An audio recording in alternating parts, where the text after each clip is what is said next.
Good morning, students. So now we will start with the sex chromosomes. So the chromosomes which are responsible for sex determination, they are called as sex chromosomes, or they are also called as allosomes. Okay. Human beings and other mammals have X and Y chromosomes as sex chromosomes. Now, X chromosome is straight, rod-like, and it is longer than the Y chromosome. X chromosome is metacentric, that is, the centromere is present in the center, while Y chromosome is acrocentric. Okay, so you know now what is acrocentric. X chromosome has large amount of euchromatin, that is the extended region, and small amount of heterochromatin, that is it is highly condensed region. Then euchromatin has large number of DNA material, hence genetically active. Y chromosome has small amount of euchromatin and large amount of heterochromatin, hence it is genetically less active or inert. Both X and Y chromosome, they show homologous and non-homologous region, and homologous region have similar genes, while non-homologous region show dissimilar genes. So sex chromosomes म्हणजे काय? जे chromosomes sex determine करणार आहेत त्यांना sex chromosomes म्हणतो किंवा allosomes म्हणतो. Human being आणि काही सस्तन प्राण्यांमध्ये एक्स आणि वाय क्रोमोसोम्स हे सेक्स क्रोमोसोम्स आहेत. एक्स क्रोमोसोम आणि आता वाय क्रोमोसोममधला आपण डिफरन्स बघणार आहोत. एक्स क्रोमोसोम हा स्ट्रेट आहे, रॉड लाईक आहे, आणि तो वाय क्रोमोसोमपेक्षा लांब आहे. वाय क्रोमोसोम जो आहे एक्स क्रोमोसोमचं बद्दल सांगितलं आपण. एक्स क्रोमोसोम हा मेटासेंट्रिक आहे आणि वाय क्रोमोसोम हा ॲक्रोसेंट्रिक आहे. एक्स क्रोमोसोममध्ये लार्ज अमाऊंट ऑफ युक्रोमॅटिन आहे, दॅट इज म्हणजेच एक्सटेंडेड रिजन, आणि स्मॉल अमाऊंट ऑफ हेट्रोक्रोमॅटिन आहे, म्हणजेच जो हायली कंडेन्स्ड रिजन आहे. युक्रोमॅटिनमध्ये large amount of DNA material आहे आणि म्हणून हा जो पार्ट आहे तो जेनेटिकली ॲक्टिव्ह आहे. आता याबरोबर वाय क्रोमोसोममध्ये कमी प्रमाणामध्ये युक्रोमॅटोन आहे आणि लार्ज अमाऊंटमध्ये हेट्रोक्रोमॅटिन आहे, म्हणून तो जेनेटिकली लेस ॲक्टिव्ह आहे किंवा इनर्ट आहे.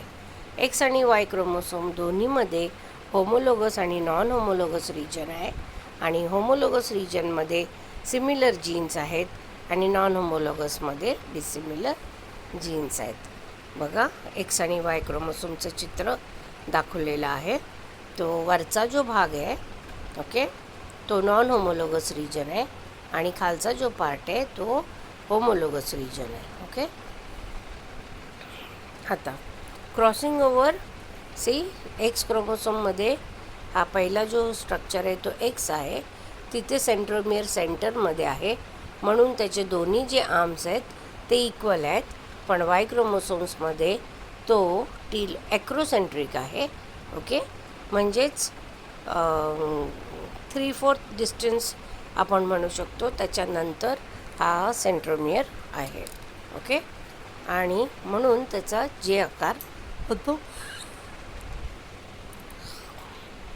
Crossing over will occur only between the homologous region of the X and Y chromosomes. Okay, non-homologous region of X chromosome is longer and it will contain more genes than that of the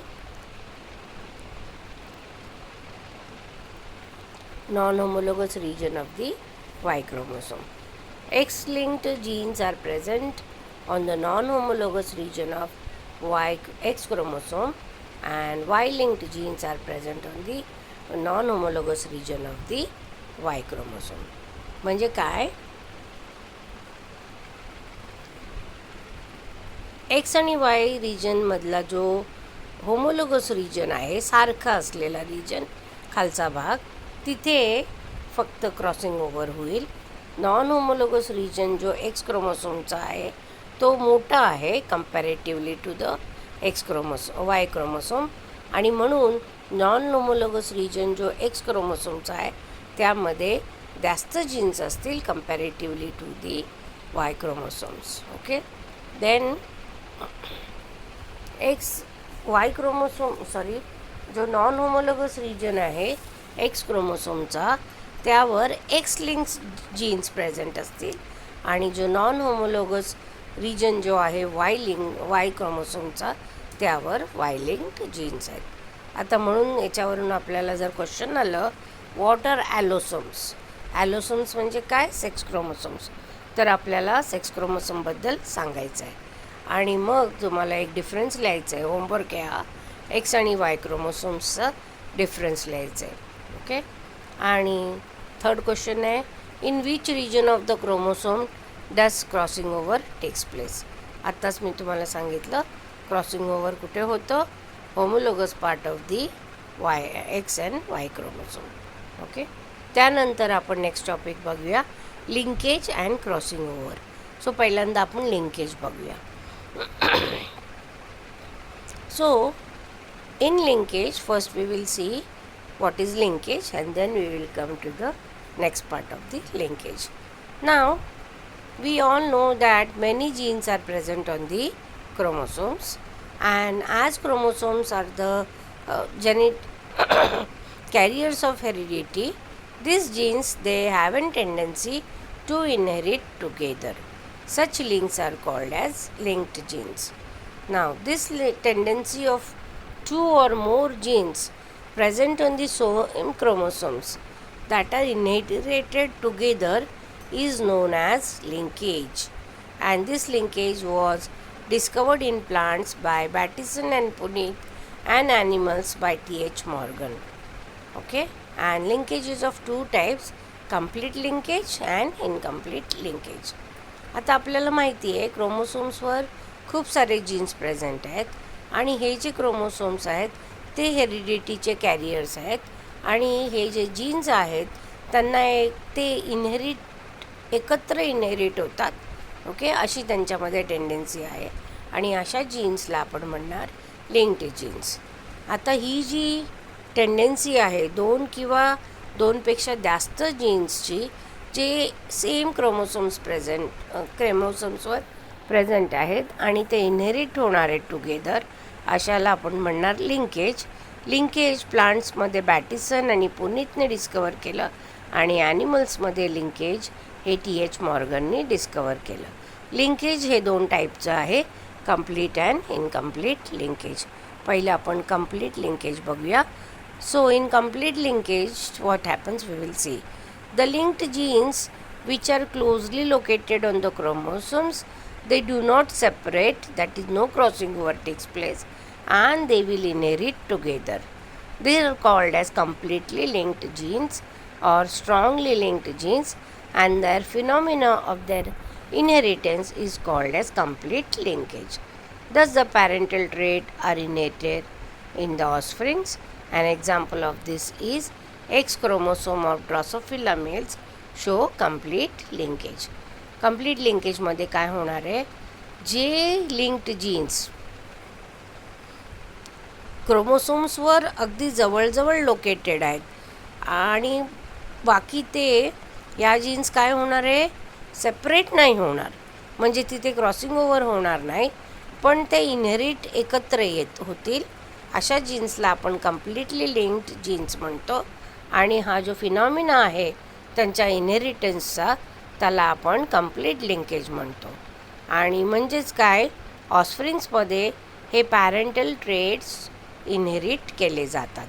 example आहे x chromosome Drosophila मेल्समध्ये हे यामध्ये complete linkage दिसतं. आता आपण बघूया what are incomplete genes. Okay. The linked genes which are distantly located on the same chromosomes, okay, they are far off, okay, not closely, and they have a chance of separation, okay, by crossing over, they are called as incompletely linked or weakly linked genes. The phenomena of their inheritance is called as incomplete linkage, and because there are separation is done by crossing over. New traits occur in the offsprings. Example, in Zea mays, color and shape of the grain show incomplete linkage. म्हणजेच काय, ज्या jeans linked genes ज्या लांब आहेत, okay, close नाही आहेत पण लांब आहेत, पण त्या एकाच क्रोमोसोमवर आहेत, आणि जेव्हा क्रॉसिंग ओव्हर होणार आहे तेव्हा ते सेपरेट होणार आहेत, ओके.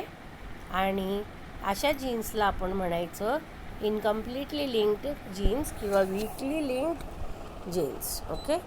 आणि ह्या जे फिनॉमिना आहे इनहेरिटन्सचं, त्याला आपण म्हणणार incomplete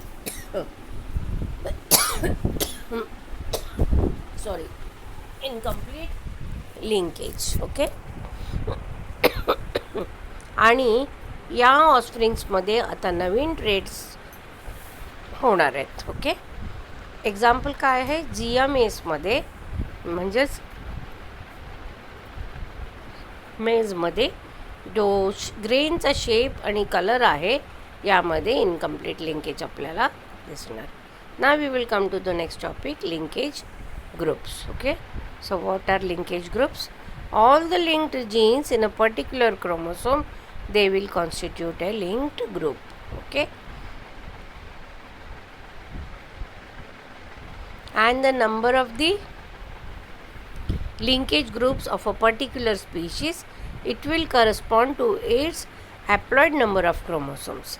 Example, in Drosophila melanogaster, it has 4 linkage groups, and that corresponds to the, because it has 4 pairs of chromosome.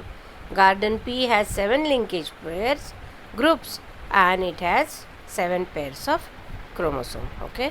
म्हणजे जे लिंकेज ग्रुप्स आहेत, तर हे जेवढ्या लिंक्ड सगळ्या ज्या लिंक्ड जीन्स आहेत त्या पर्टिक्युलर क्रोमोसोम, त्यामुळे लिंकेज ग्रुप तयार होतो. आणि जो लिंकेज ग्रुपचा नंबर आहे त्या स्पीशीजचा, त्या स्पीशीजमध्ये हॅप्लॉइड नंबर ऑफ क्रोमोसोम्स किती आहे त्याच्याबरोबर अगदी तो इक्वल असेल. म्हणजेच ड्रॉसोफिला मेलॅनोगास्टरमध्ये 4 पेअर असतात क्रोमोसोम्सचे, म्हणजेच लिंकेज ग्रुप पण 4 असतील. गार्डन पीमध्ये 4 लिंकेज ग्रुप्स आहेत आणि 7 लिंकेज ग्रुप्स आहेत आणि 7 पेअर ऑफ क्रोमोसोम्स आहेत.